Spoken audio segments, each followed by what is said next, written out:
Bonjour à tous, je suis heureux de vous retrouver pour notre émission Étincelle que nous avons posée un peu en retard. Voilà, je voudrais vous parler de la rumeur. Euh, la rumeur, c'est quelque chose qui peut tuer, qui peut détruire une vie. Beaucoup de faits divers ont été la conséquence de rumeurs. Alors quand je parle de rumeur, je parle de cette rumeur à un moment donné sur la réputation d'une personne, ou des accusations fondées ou infondées d'ailleurs, mais qui est propagée, qui est dite d'une façon vraiment publique, voyez, et qui porte atteinte à l'intégrité d'une personne. Nous sommes contents d'être dans un pays de droit, mais seulement, vous voyez, il y a des gens qui confondent la rumeur avec l'expression d'une certaine souffrance vécue ou même supposée. Je dis ça pour être le plus large possible. Et ne faisons pas comme les gens du monde qui n'ont pas d'espérance. Parce que la rumeur, ce sont des paroles qui sont dites sur des situations qui sont interprétées. Nous tous, nous interprétons chaque situation d'une façon assez subjective. C'est la raison pour laquelle la parole de Dieu nous demande d'être vraiment sage, d'être prudent sur tout ce que nous pouvons entendre. Il y a une chose qui est sûre, mes amis, dans laquelle nous ne nous tromperons jamais.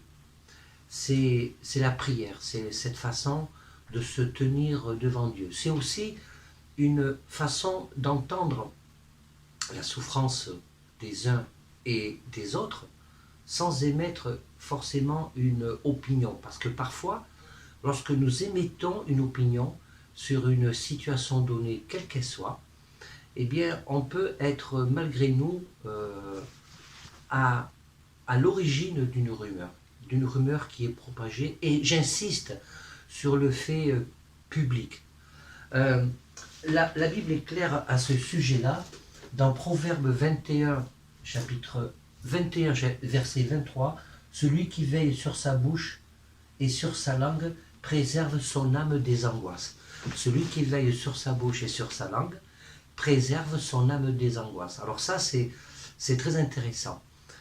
Quand j'ai redécouvert ce verset simple, « Préserve son âme des angoisses », nous sommes dans un pays où nous sommes les premiers, au moins les premiers consommateurs européens de toute la famille des antidépresseurs, des anxiolytiques, etc. J'ai rencontré dans mon ministère des personnes qui avaient souvent des angoisses. Alors, les angoisses, elles ont souvent pour origine des situations anciennes, non réglées, sont pour origine de l'anxiété des personnes dans leur façon de fonctionner, dans leur construction, sont sujettes à avoir souvent des angoisses. Mais là, je voudrais que vous vous concentriez avec moi sur le sujet de la rumeur. On reste que sur ce sujet. Lorsque nous sommes dans un mal-être,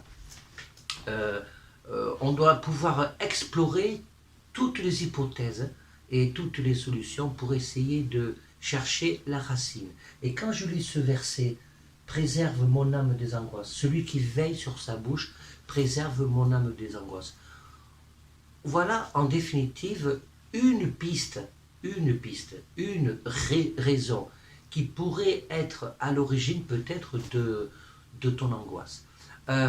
Lorsque nous faisons des prières au Seigneur pour nous apaiser, pour nous délivrer, ça ne veut pas dire que tous ceux qui ont des angoisses, je ne suis pas en train de dire que ceux qui ont des angoisses, c'est parce qu'ils ont propagé des rumeurs à un moment donné de leur vie, ou ils sont en train de le faire encore, mais l'angoisse peut avoir pour origine une propagation des rumeurs, une façon d'être ou de vivre qui fait que c'est très difficile de tenir sa bouche et de maîtriser sa langue. Jacques en parle bien, le pouvoir de la langue peut donner la vie ou peut donner la mort. Vous savez, le harcèlement psychologique a été depuis 2011 et 2012 a été voté par nos parlementaires au même titre que la violence physique. Parce qu'ils ont estimé que le harcèlement psychologique, donc il peut avoir pour racine aussi la fameuse rumeur, eh bien, peut altérer définitivement eh bien, la qualité de vie d'une personne, peut amener une personne à la mort. Vous ne croyez pas que c'est un peu dingue ça quand même?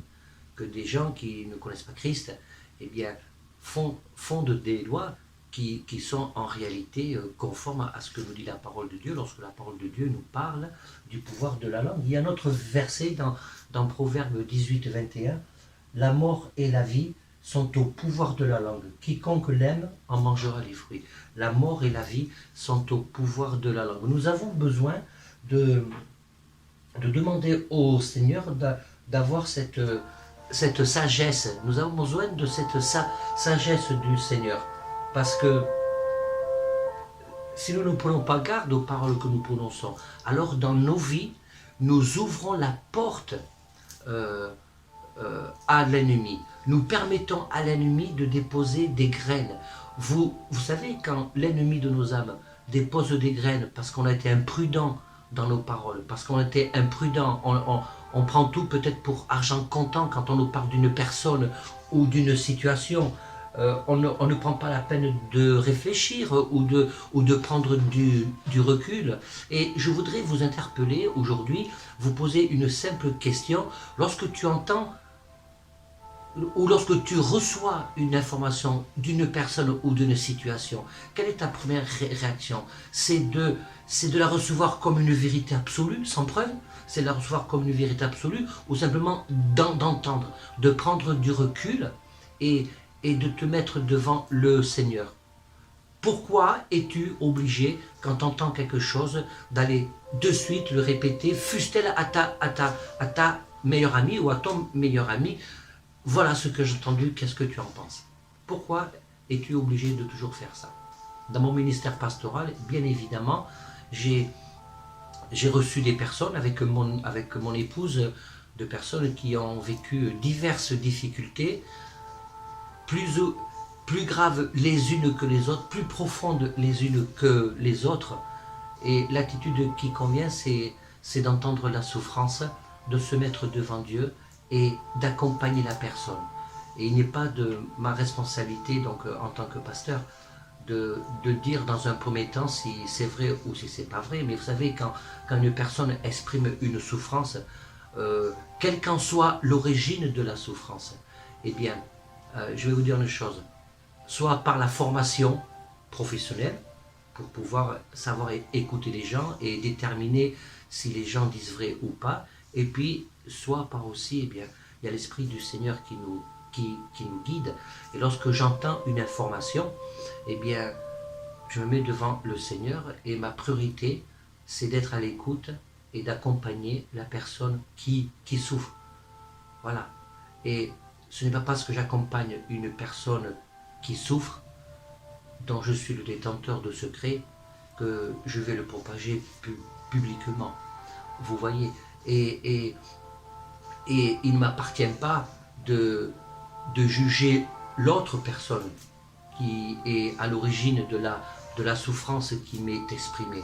Il m'appartient simplement de m'occuper de la personne en souffrance que le Seigneur met sur mon chemin.